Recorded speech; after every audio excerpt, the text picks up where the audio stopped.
colors.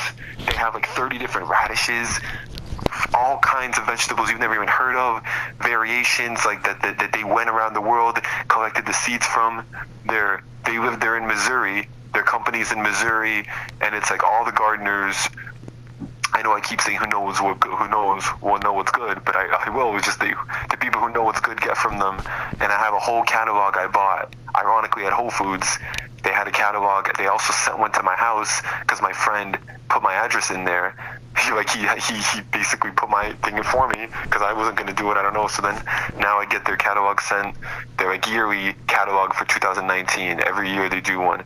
And then I bought one, which is even more expansive. So we can look at those full color pictures, beautiful illustrations of all kind of produce.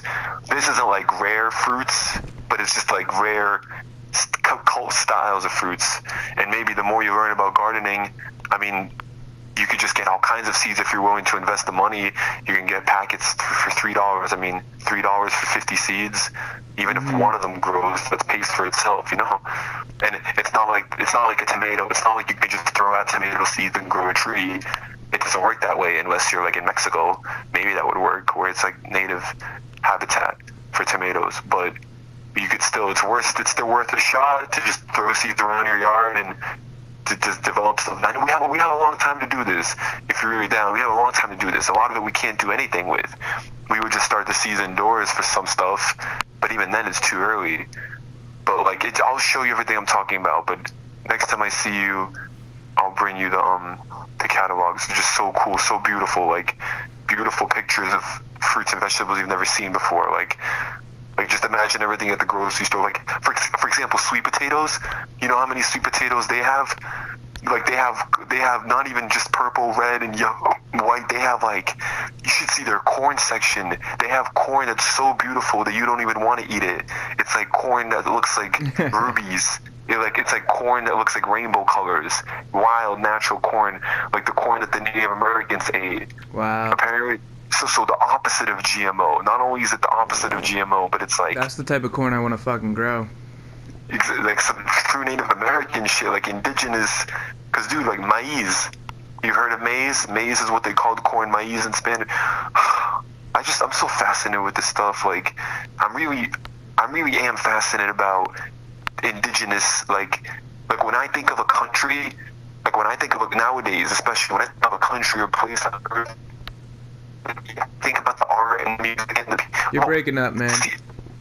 Yeah, it's because my house quality. When I look at a place, like I think of, okay, like what is already there naturally, like, because in ancient time, they couldn't just get like whatever they wanted from around the world. They had to get what was available in their land. Like think of it, the world is so vast in species and life in general, like in minerals, species, animals, like natural, like it's a really complicated thing I'm trying to tell you. Like I think you get it, but like I do think of the buildings and architecture and the music and the culture, but then that culture all originally goes back to like what was already there. Nothing wrong with mixing things up. I mean, look at America. Like what the fuck? Like how many native things do we still use from America? Like everything is foreign, right? Mm-hmm. The people are foreign. It's not a bad thing. It's just the first step to like reclaim the indigenous concept has to be through the plants, because this is like what was already growing here before deforestation, before colonialization, obviously, before everything. And then it's like the modern world, obviously, like buildings. Think about it. All throughout the world, big cities look the same, right? They all have like that design with big what are they called? Towers, skyscrapers. Like not always skyscrapers, but that's like a modern thing. You know what kind of sucks? Like most cities look the same. Not everything. Not like Taj Mahal, right? Taj Mahal. Okay, we got the towers in Boston. I mean, certain places are distinct. Like in Sydney, Australia, the Space Needle in Seattle, right? Toronto Tower, something like that. But overall, most buildings are the same. There's really not many things like. There's not that many styles of cities. It's all the same thing. Yeah, because it all comes back to ancient Sumeria. It does. No. And no, of Of course, every skyscraper in the world goes back to ancient architecture. But I'm saying, I envision a world. You know the Fibonacci sequence? You know 5? Yes, of course. That's what they use to make these architects. Everything. No, the Roman arches. The Fibonacci's in the Roman arches. It's in the. I know it's in the human. It's in everything. But yeah, the arches of the pyramids, the arches, the every type of old The structure. flower of life. The what? The Tower of Life? The flower of life. The tree the of flower life. of life. Yes, I love the flower of life. In one of my raps, I say, I want to blossom like the flower of life. You like that?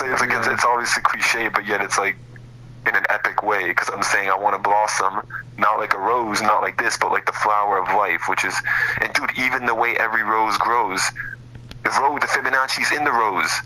You see dude, when you start really looking at these trees, like, I see the Fibonacci everywhere. I see the Fibonacci in the pawpaw bar. I see the Fibonacci in, dude, I see it in everywhere. I see it even in shit I'm not supposed to see it in.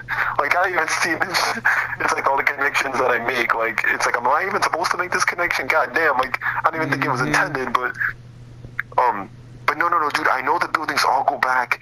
Every technology, obviously, once goes back to, like, what my professor, the professor friend, told me, by the way, who I'm still supposed to visit, but he's with his family in Brooklyn, and his sons who live in New Jersey, and then they're all in New York now for Christmas. I think he comes back in 2 days.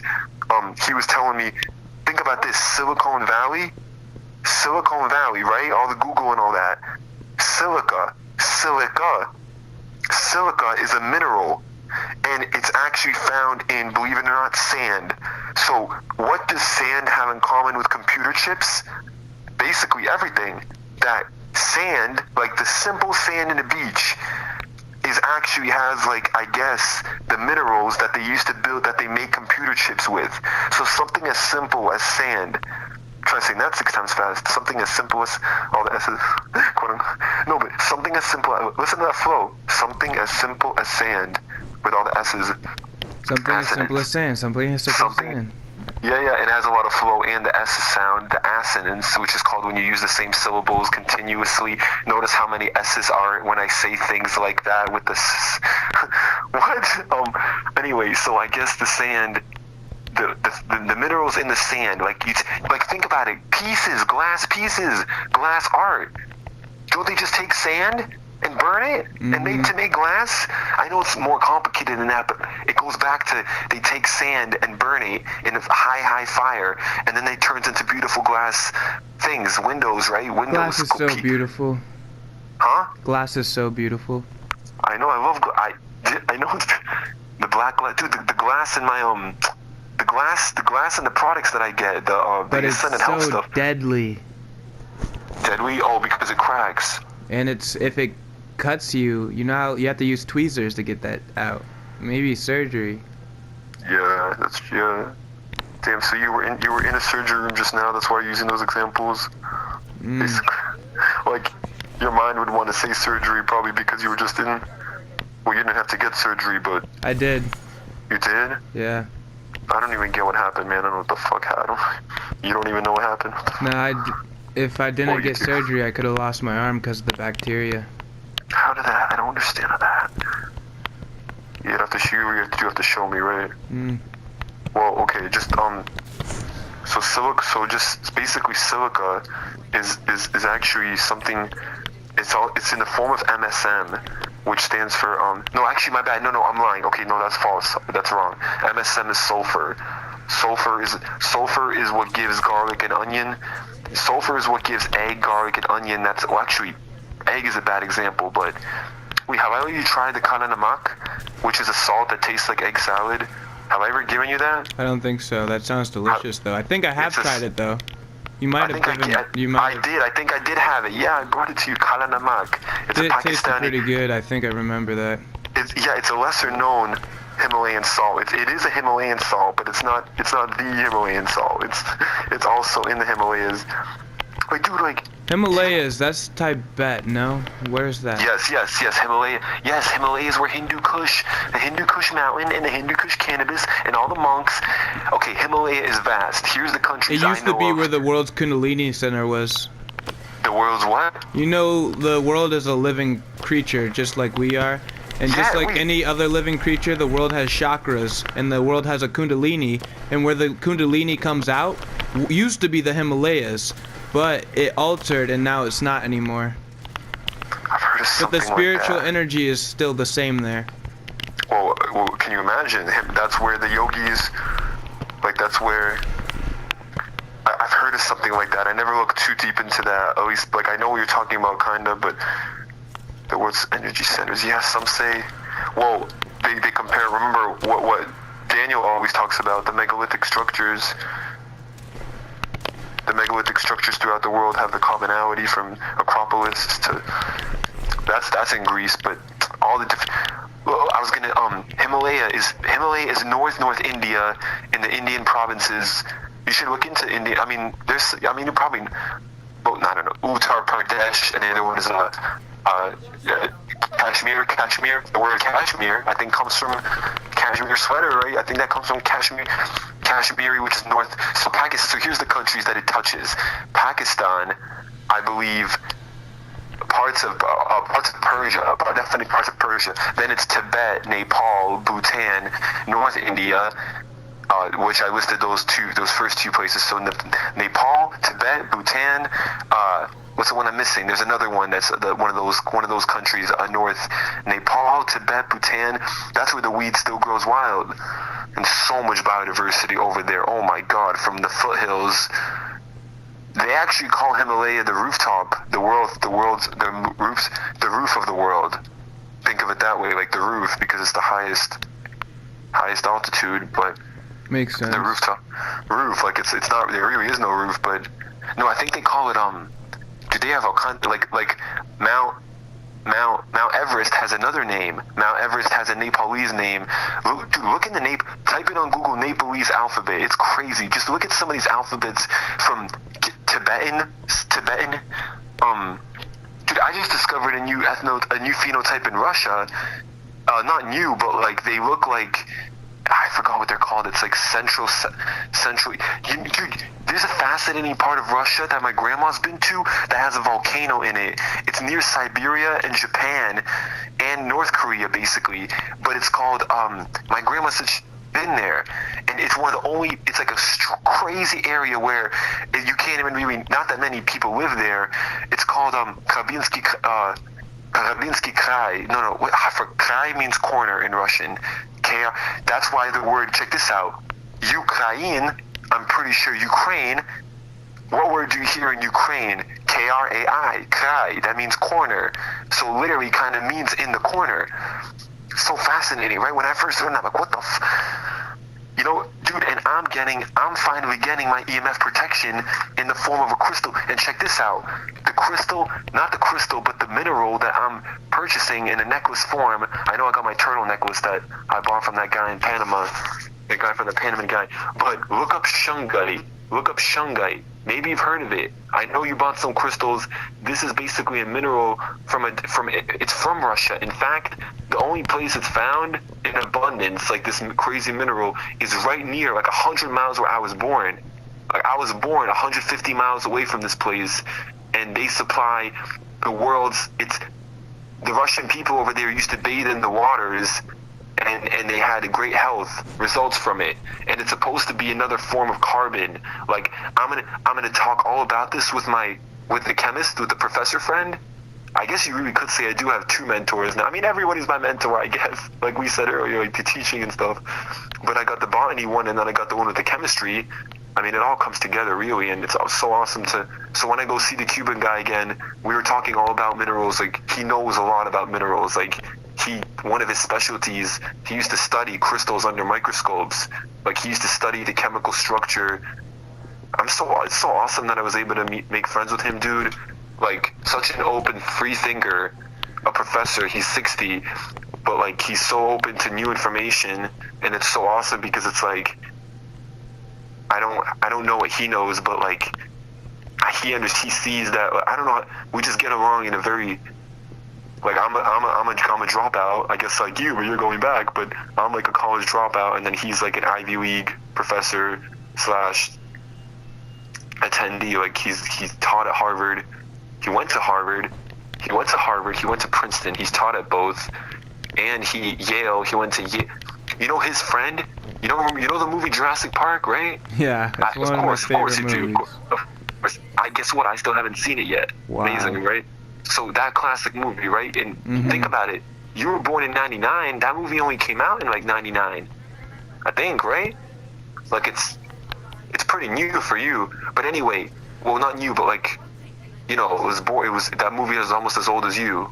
Or I forgot how old it is. But his friend, he told me that he used to be friends with the guy back. So basically, you know how that movie had crazy graphics? Like apparently back in the time, Jurassic Park. So have like Lord of the Rings and like a bunch of others of its time. The Matrix, Star Wars, like yes. All the epic ones, yeah. Like back then they were epic. No, but I guess Jurassic Park in particular had this crazy graphics engine. Just like nowadays, the video games, they had a really like groundbreaking engine where they use this crazy kind of math and geometry called fractals. Fractals, you've heard of fractals? Yes. To build the engine. So he told me that everything's made up of fractals. I know everything. Yeah, and that has to do with Fibonacci too. It all makes. Yeah. No, I know what you mean. Full circle. So say it again. Full circle. Full circle. Yeah. So here's another full circle in New Haven, where I'm still trying to find the motherfucking.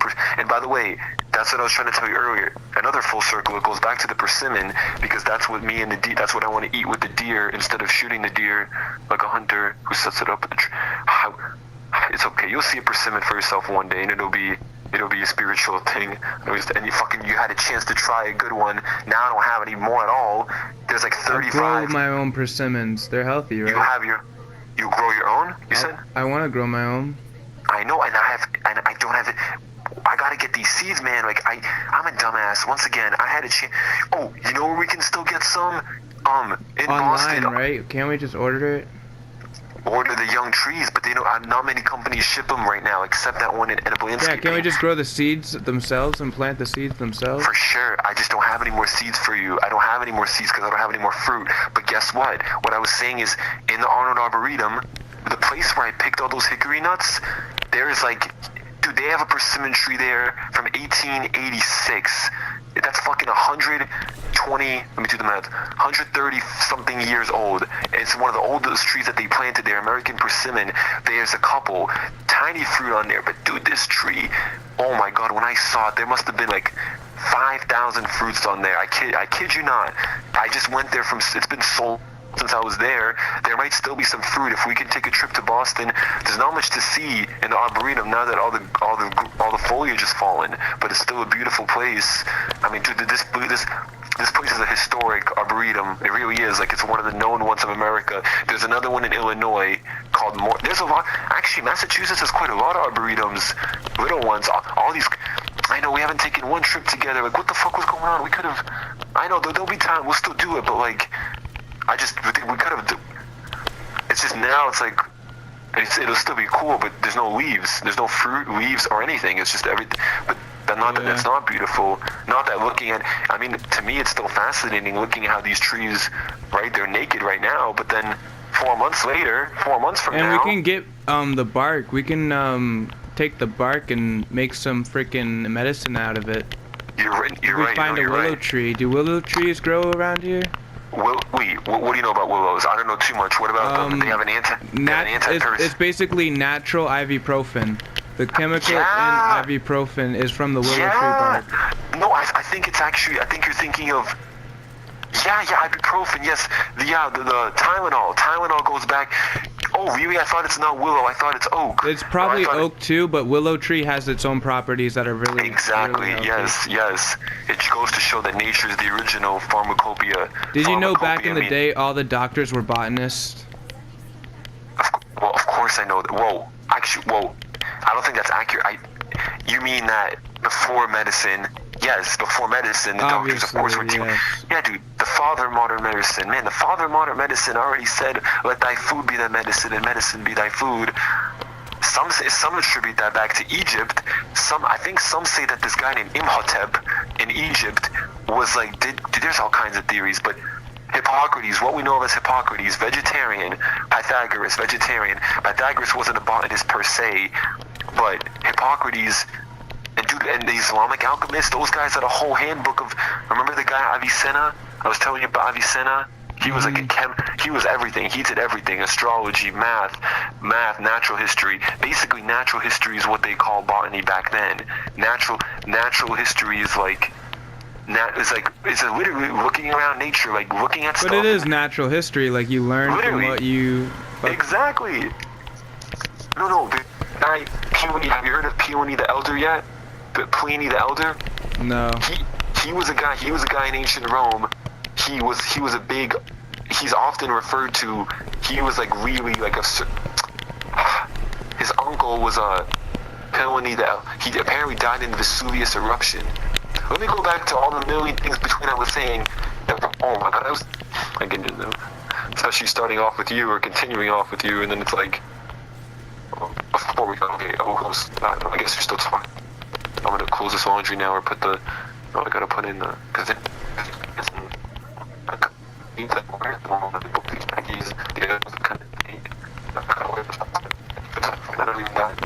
gonna get some organic pants, man, like, you know what? What'd you say? You completely broke up.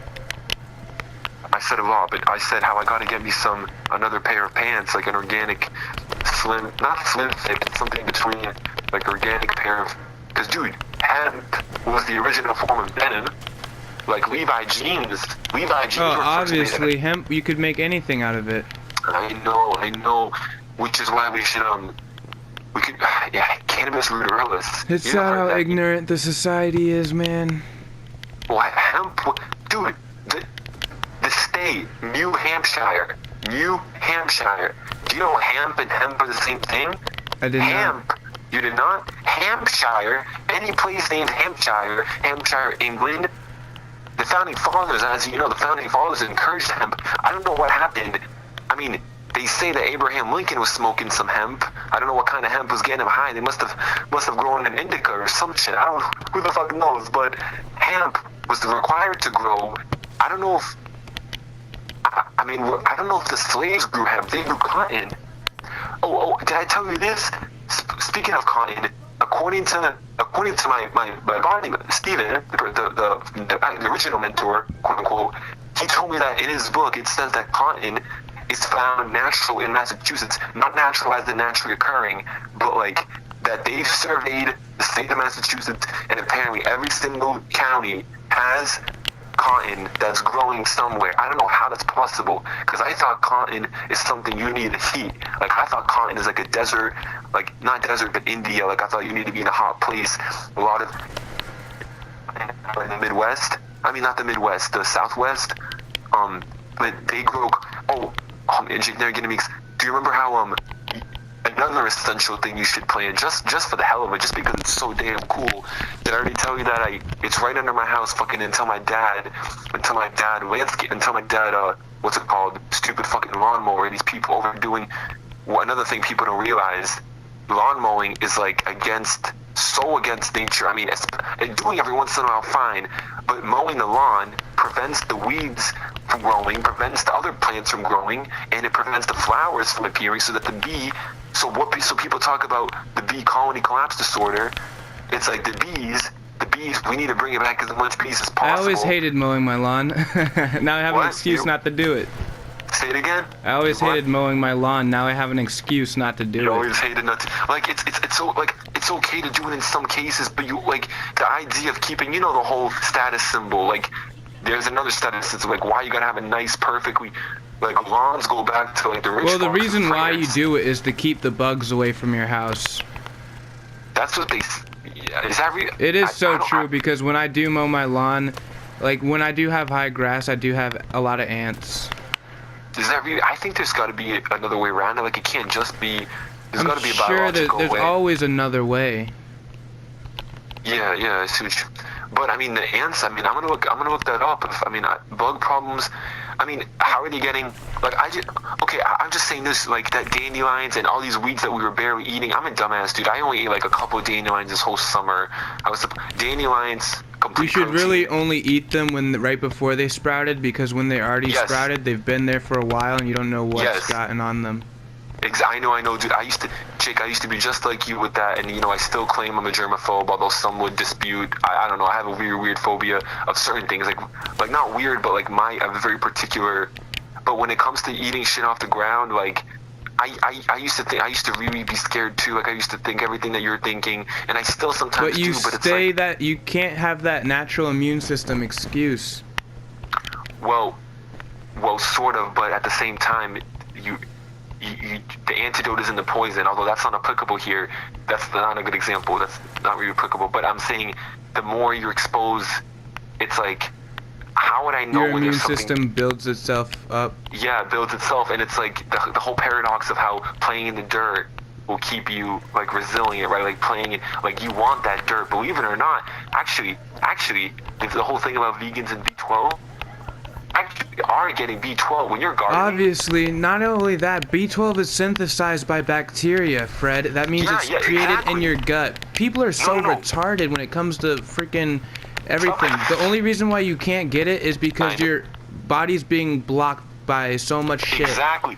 There's so much things that block your absorption of nutrition, and the number one question people ask are, how do you get your B12 and how do you get your protein? First of all, protein's in literally frickin' everything that you can eat. I know, yeah. Like, people everything are so dumb.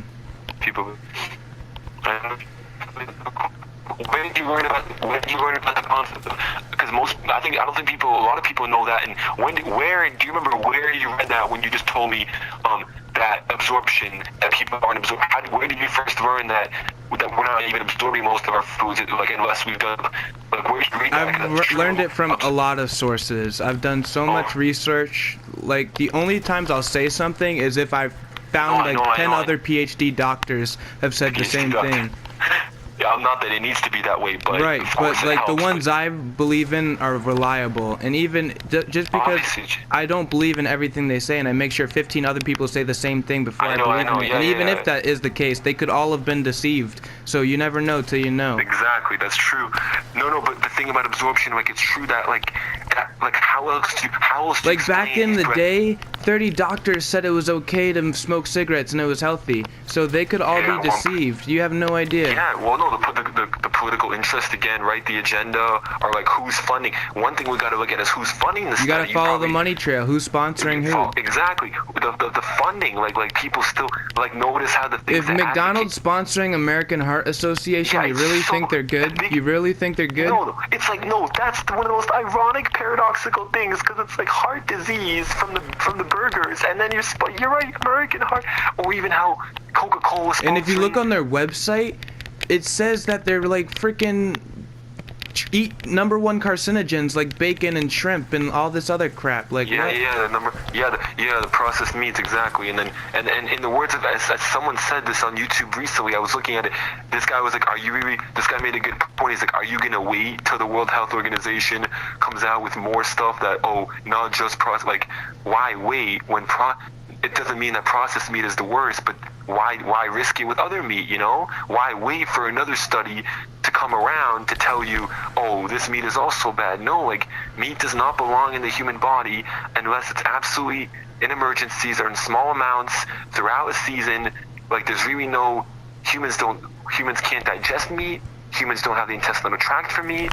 Humans need to kill for meat. We don't have the equipped, the human being is a frugivore. And I mean, I'm a hypocrite because like I'm eating like big sandwiches. Those aren't fruits, but at the very least, it's like, at least I acknowledge and know that the anatomy, like you can't supersede anatomy. Like now people will eat. Now people throughout ancient time have eaten what they've eaten, but that doesn't mean it was ideal. It doesn't mean, again, if the original human ancestral home is the tropics, where there's the most amount of fruits and the most hospitable environment where you don't need to kill, because there's various coconuts everywhere, fruits, all kinds of tender, all kinds of plants and unique things, like, and this is what I was saying earlier, dude. Like Georgia and the Carolinas, like abundant with fruits, but at the same time, it would run out. It would still, and we're talking wild. So all these things that we're gonna grow.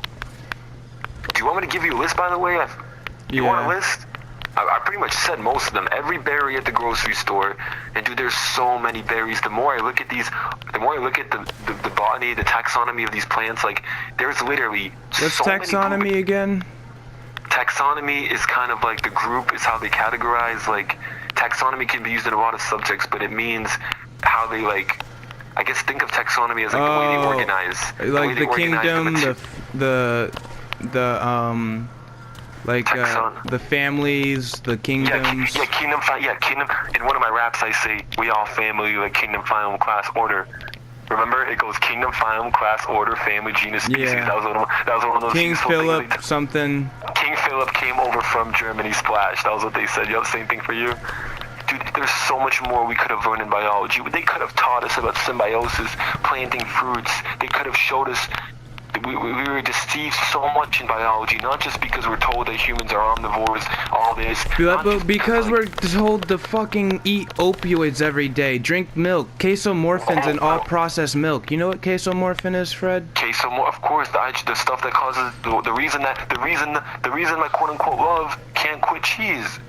And the reason remember you ate that pizza and you got me thinking that was dairy-free cheese, but you told me after, no, dude, it's real cheese. I'm like, what? I don't know how I couldn't smell it. What the fuck was wrong with me? I guess I wasn't in my senses. Yeah, dude, casomorphine, like, again, I always like to preach, I always like to play devil's advocate, and, I do talk about the milk from the Bible, the milk from ancient India. This was milk. The people understood there was no industries back at the time. They couldn't fucking drug up the animals. They loved their animals. They treated their animals like the pets live nowadays. Except sadly, dude, the pets are eating all the shit that we're eating, and that's why the pets are probably fucked up. There's a new wave of younger generation kids feeding their pets organic stuff and. Yeah, no, that's true. Well, but the truth is, dude, not even just organic. Like, you think of it, a dog and a cat are pretty much obligate carnivores. And it's sad. Just because it says organic doesn't mean it's not bad. Like, there's so much bad organic stuff. All organic means is it can't be unnatural pesticides and insecticides. It means that they didn't use. But like I always say, but they can use stuff from the world that's very bad for your health. No, but the analogy with the animal with the pet food is that it's like pet food shouldn't be processed like wild animals, all wild. The reason, like you said, remember you told me yourself, there's no debate, even though I'm eating this other stuff, there's no debate that the human being is a raw vegan, because every other animal eats. You already said it, right? Every giraffe, every dog, every wolf, no, not dog, every giraffe, every wolf, every rhinoceros, fucking the rhinoceros you would not want to mess with him, right? The rhinoceros. Make a joke about the rhinoceros. He would just like knock you out the freaking. What would the rhinoceros do? Like, you just encounter a rhinoceros randomly. Like, what happens? No, I don't know. What would you say to the rhinoceros? I would run. I would freaking run.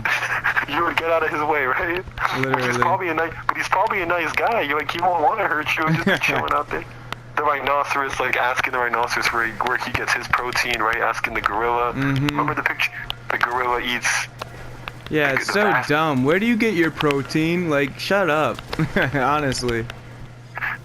It's just, and that's the conditionment of protein that we were commodified. The culture had us think that protein is like this commodity. Like, protein is almost like it's actually one of the least human requirements. That's the thing. Like, yeah, you need to be low protein, and our society is so demented. Like, just thinking so stupidly. Like, they can't do their own research, so they believe in everything that one person says. Dude, I was guilty of all this. I mean, I never like understood. I wouldn't tell someone they're wrong if someone told me. I know, but the truth is they are wrong. The truth is they're just stupid, and they don't care. It's so much information that they can't handle it, so they just give up and they just stop trying. Well, like, I guess, in some cases, but again, it's like you can't teach an old dog new tricks. So speaking of literal dogs, the old dog is just like people's pets. Well, let's forget about the pets for a second, but just the little relevant analogy. You can't teach an old dog new tricks. I think I can convince my professor friend. He's not vegetarian, but he already acknowledged that in his view of, if we look at it by evolution, like he said himself, humans were eating the fruits the fruits and the plants of the rainforest. Like, he already said that himself. It's funny because, dude, this dude, like, he's currently, like, lives like a bachelor. Not like a bachelor like that, but it's just so funny. Like, he really, ironically, even though he's Cuban, he's not so good at cooking. He admits it himself. It's kind of weird because that's another story, but I don't know, like, he was so surprised. Like, he asked me, like, what I eat and stuff, and I talk about all these. We're reading a lot of books. We're reading one book right now, Colloidal Biology. It's on the top of my fridge. We're only on, dude, we started this book, I was reading it for like in 45 minutes, and because he would keep stopping and explain something, or I'd ask a question. We're on page 7 of this book, and it took us like an hour to get to page 7 because he kept stopping me, I kept stopping him, asking questions, like, back and forth. It's like, this stuff, and this is the book that says that the planet Earth is alive because, for this reason, that he says every year the Earth grows by a couple millimeters. Kind of crazy if you think about it. That's not a lot, but every year, however long it's been alive. Can you imagine every couple millimeters a year? That is crazy. But that's not a lot. But how long is that? You want me to actually here? I grabbed it right now. I'll just, even though we're starting a million things, let me just read you the first paragraph of this. Just the first, even though you won't understand these terms. No. Well, no, these are simple. The book starts like this. You're in page 2. You're just going to read a tiny bit. What is life? One answer is that life is an uncoiling spring. Life organizes itself as it has energy. Life organizes itself as it has energy to maintain order. Listen to this. Life in an instant is the flash of a butterfly's wing, the permeability of a frog's skin, the color of a leaf showing the change of season, and the seed growing in the dark of the earth. Amazing, right? A seed growing in the dark of the... Here's this next part, which is way over your head because it's so complicated. He says, life is the result of biophotons forming as colloidal matter. Life is the result of biophotons, which means light energy. Bio is life. Life, photon is light. So, no, but light energy is synthesis. This is life, photon. Photon means light. Life is the result of biophotons forming as colloidal material in water, oil, soil, and throughout space, synergistically arranged together. A colloid, composed of particles 0.1 through 0.001 micron in diameter, is material suspended and equally distributed throughout a medium, held in perfect balance by and vibrating with its own and the external radiant field of energy. Colloidal biology reveals this is so complex. Like, at this point, I already asked the professor, and he explained what a micron is and how it's measured, like what they're talking about. Colloidal biology, which is what he called his book, reveals life arising as a result of a colloid composed of biophotons. These biophotonic colloids create a distinct and unique aggregation. This biophotonic aggregation is called a life colloid. Symbiogenesis, which means organisms mutually assisting one another, in colloidal biology explains how life arose on Earth, something unaccounted for in the current prevalent paradigm of natural selection. This work shows how life proceeded from the least to the most animate. Colloidal biology reveals itself as a new paradigm that sets the old paradigm of biology back to zero. See, so this is not a book that the professors would read to the kids. Not even because this is not a textbook. This is just one guy who's like an amateur biologist. Like, his name is David Chubb. He doesn't really have any credentials, but it says he receives his PhD at NYU. But anyway, this guy, this book, like, this isn't something the teachers would, they want to read this in class. No colleges would read this.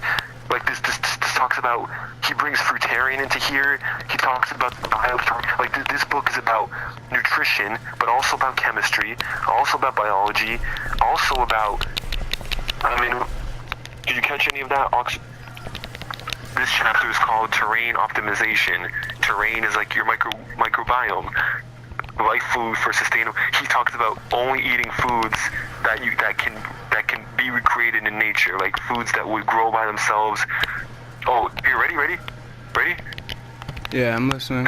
This is a random spot. I haven't gotten this far at all, but it says plant sterolin. Oh, check this out, steroid. Not what you think. Oh, Jacob, listen to this one. Another misconception. This is about the endocrine system. Remember? Break this word down. Now this one blew my mind. I only learned about this year. I never thought about it.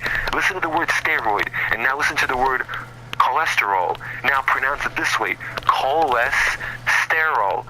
Steroid. What's the word in there? Stero, which is steroid. Steroid. So what does cholesterol? You know how we produce the our own ecology cholesterol? of words. What? Say it again. The ecology of words. The etymology. Etymology, yeah. Etymology. I know. What's ecology? Huh? What's ecology? Ecology is environment. Ecology is ecological. What do you mean? Ecology is like planting, protection of the environment. Okay, I don't know why that word was in my head. Eco means nature. It's like etymology of words. Etymology, yes. Ology is the study of. Eti must be the root. Eco. So you just taught me the etymology of etymology, or ologies. Oh, where does the word ology come from? I don't know. The study of, though. That's what it means. Yeah, ology is the study of, just like itis. Just like I told you, itis means inflammation. Any word itis. You told me about some itis. Any word itis. Gastritis, folliculitis, whatever itis you had. Itis is inflammation.